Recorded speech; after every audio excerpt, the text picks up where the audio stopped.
নমস্কাৰ সকলো নিশ্চয় কুশলে আছে আজি আকৌ আপোনালোকলৈ আগবঢ়াই দিবলৈ আহিছো এটা বিশেষ গ্ৰামাৰৰ ক্লাছ সেই ক্লাছটো হৈছে কি past perfect tenseৰ ওপৰত ইতিমধ্যে আমি প্ৰেজেন্ট পাৰফেক্ট টেন্সটোৰ বিষয়ে আপোনালোকলৈ এটা ক্লাছ আগবঢ়াইছিলো আপোনালোকলৈ মানে আপোনালোকৰ শিকুতিলে এতিয়া কিন্তু ছাত্ৰ ছাত্ৰীসকলৰ খুব খেলিমেলি লাগি থকা এটা টেন্স হৈছে past perfect tense কাৰণ সিম্পল past tense আৰু past perfect tense আমি দুয়োটা অতীত কালৰ কামতে ব্যৱহাৰ কৰো কিন্তু এতিয়া কথা হল কি সিম্পল পাস্ট কেতিয়া ব্যৱহাৰ কৰো আৰু পাস্ট পাৰফেক্ট কেতিয়া ব্যৱহাৰ কৰো সেই বিষয়ে আমি আলোচনা কৰিম এতিয়া যদি মই আপোনালোকক এটা উদাহৰণ দিবলৈ বিচাৰিছো ধৰক মোৰ ককা ঢুকালে মোৰ আজু ককাও ঢুকালে দুয়োটা অতীত মোৰ ককা ঢুকুৱাটো অতীত আৰু মোৰ আজু ককা ঢুকুৱাটো অতীত কিন্তু মোৰ ককাতকৈ আজু ককা আগত ঢুকালে আকৌ কৈ দিছো মোৰ ককাও ঢুকাল মোৰ আজু ককাও ঢুকাল ককা ঢুকুৱাটো অতীতকাল আজু ককা ঢুকুৱাটো অতীতকাল কিন্তু মোৰ ককাতকৈ বেছি আগত ঢুকাইছিলে আজু ককা অৰ্থাৎ এই ককা আৰু আজু ককাক যদি আমি টেন্স বুলি ক'বলৈ যাওঁ তেতিয়া আমি কম আজু ককা হৈছে পাস্ট পারফেক্ট আৰু ককা হৈছে সিম্পল পাস্ট অৰ্থাৎ দুইজনে অতীত কিন্তু বেছি অতীত কোন যিজন বেছি অতীত তেখেত হৈছে আজু ককা গতিকে আজু ককা হৈছে পাস্ট পারফেক্ট আৰু ককাও মোৰ অতীত ককা হৈছে সিম্পল পাস্ট একেবাৰে সৰু এটা উদাহৰণ মই দি দিলো যে ককা আৰু আজু ককালে মনত পেলালে সিম্পল পাস্ট টেন্স আৰু পাস্ট পাৰফেক্ট টেন্স কোড ব্যৱহাৰ হ'ব কেনেকৈ ব্যৱহাৰ হ'ব সেই কথাটো আমাৰ শিশুসকলে জানিব পাৰিব এতিয়া যদি মই কওঁ যে পাস্ট পাৰফেক্ট টেন্সটো কোড ব্যৱহাৰ হয় আমি ইতিমধ্যে কৈছিলো যে প্ৰেজেন্ট পাৰফেক্ট টেন্সটোৱে ইতিমধ্যে বা এইমাত্ৰ কাম এটা শেষ হোৱা বুজায় আৰু কৈছিলো হেতু আপোনালোকে চাই লব মই লিংকটো দি দিছো কিন্তু সিম্পল পাস্টৰ বিষয়ে আমি কম যে অতীততকৈও বেছি অতীত অৰ্থাৎ অতীতৰ সংঘটিত হোৱা দুটা কাম সেই কাম দুটাৰ ভিতৰত যিটো বেছি আগত হৈছিল অৰ্থাৎ বেছি অতীতত হৈছিল হেতু হৈছে পাস্ট পাৰফেক্ট তেনেকুৱা এটা যদি মই উদাহৰণ দিবলৈ বিচাৰো মই ষ্টেচন পোৱাৰ আগত ট্ৰেইনখন গল মই এটা উদাহৰণ দি দিছো মই ষ্টেচন পোৱাৰ আগত ট্ৰেইনখন গল মই ষ্টেচন পালোগে হেতু পাস্ট টেন্স আৰু ট্ৰেইনখন গল হেতু পাস্ট টেন্স এটা মই বাক্যটো কি বুলি কলো যে মই ষ্টেচন পোৱাৰ আগত ট্ৰেইনখন গল কোনটো কাম বেছি আগত হল ট্ৰেইনখন যোৱাটো আগত হল আৰু মই ষ্টেচন পোৱাটো তাৰ পিছত হল অৰ্থাৎ দুইটাই অতীত সংঘটিত হোৱা কাম কিন্তু দুইটাৰ ভিতৰত ট্ৰেইনখন যোৱাটো বেছি অতীত হল গতিকে মই বাক্য এটা লিখি দিছো যে the train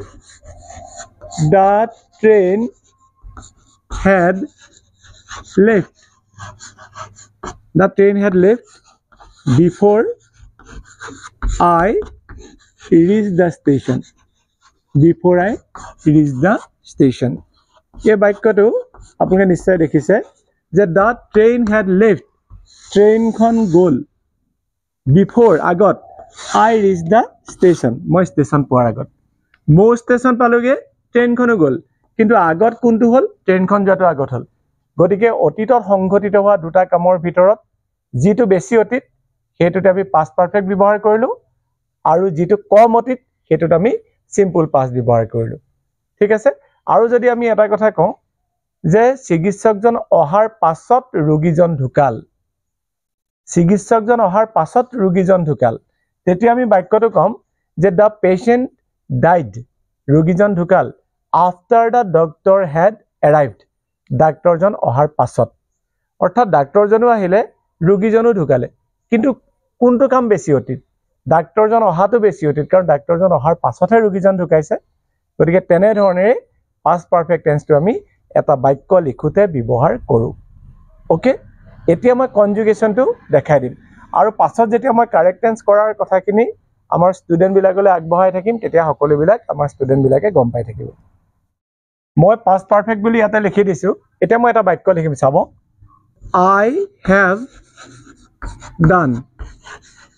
I have done মই have লিখিছো এই I have done লিখোতে আপোনালোকে নিশ্চয় গম পাইছে হেতু প্ৰেজেন্ট পাৰফেক্ট গতিকে পাস্ট পাৰফেক্ট কি হ'ব have আৰু hasৰ পাস্ট হৈছে had হয়নে গতিকে পাস্ট পাৰফেক্টত আমি লিখিম I had done গতিকে প্ৰেজেন্ট পারফেক্টত আছিলে I have done we have done you have done he has done they have done আৰু past perfectত have আৰু has ৰ past টো হ'ব গতিকে ইয়াতে আমি কম I had done we had done you had done he had done they had done ঠিক আছে মই লিখি দিছো past perfect tense ৰ affirmative ভাগটো মই লিখি দিছো দেই A double F I R M A T I V এটো হ'ব I had done we had done you had done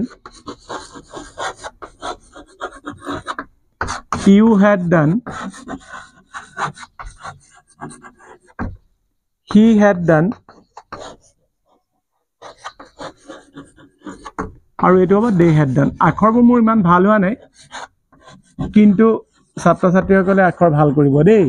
উপদেশতকৈ আহি ভাল কিন্তু উপায় নাই আৰু মোৰ আখৰকেইটা ইমান ভাল নহয় এটা এফাৰ্মেটিভত মই কৈ দিছো প্ৰেজেন্ট পাৰফেক্টত আছিলে I have done ইয়াত past পাৰফেক্টত হ'ব I had done we have done ইয়াত আছিলে we had done I had done we had done you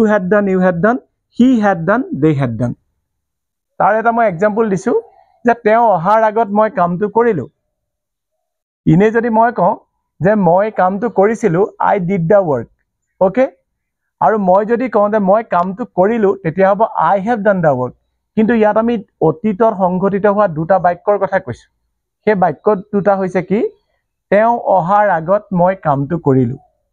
তেওঁ আহিলে অতীত মই কামটো কৰিলো হেতু অতীত গতিকে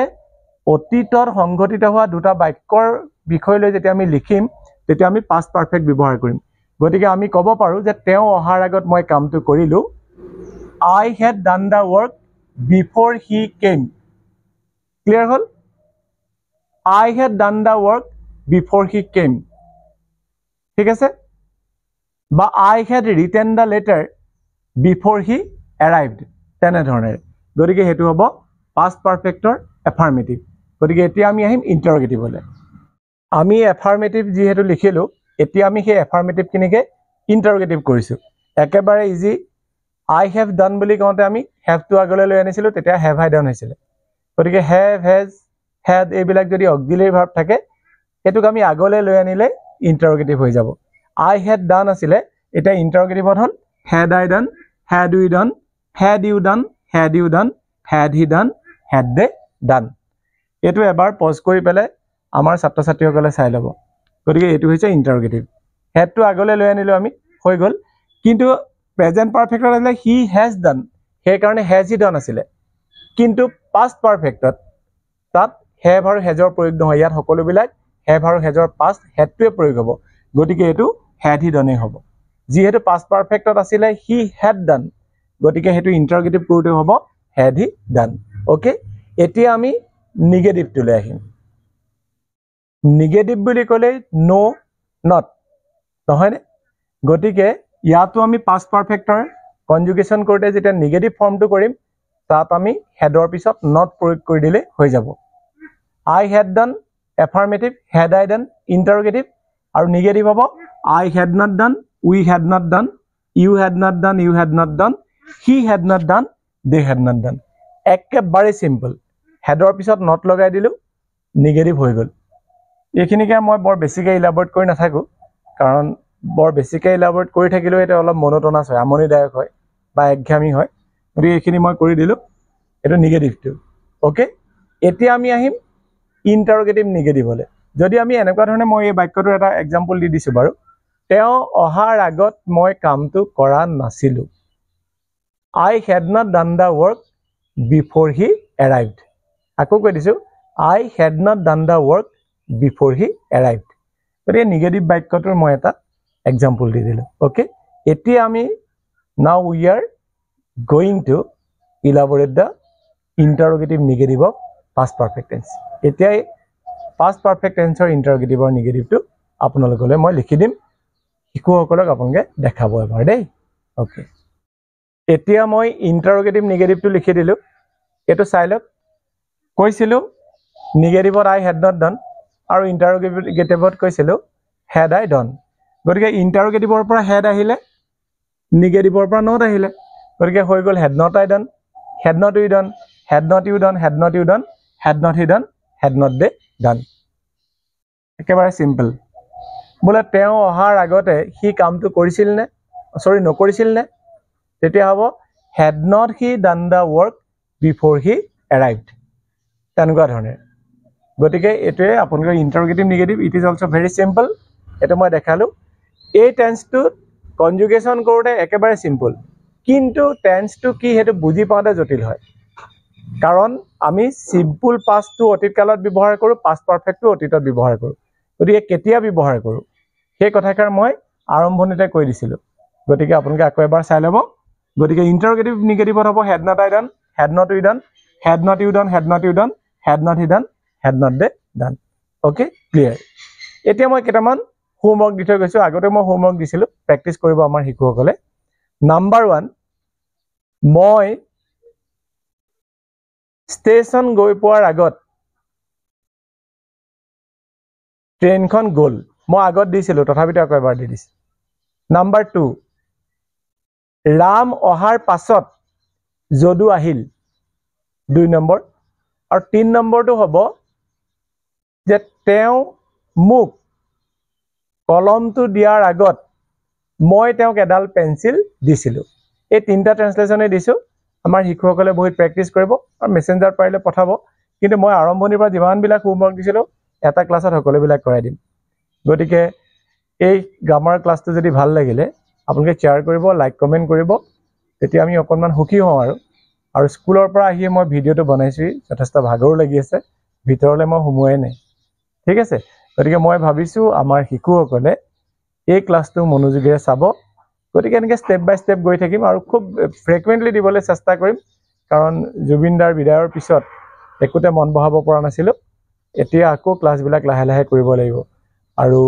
জুবিনদাই ন্যায় পাওক শেষত সেই কথাকাৰো ভগৱানৰ ওচৰত প্ৰাৰ্থনা জনালো থ্যাংক ইউ সো মাচ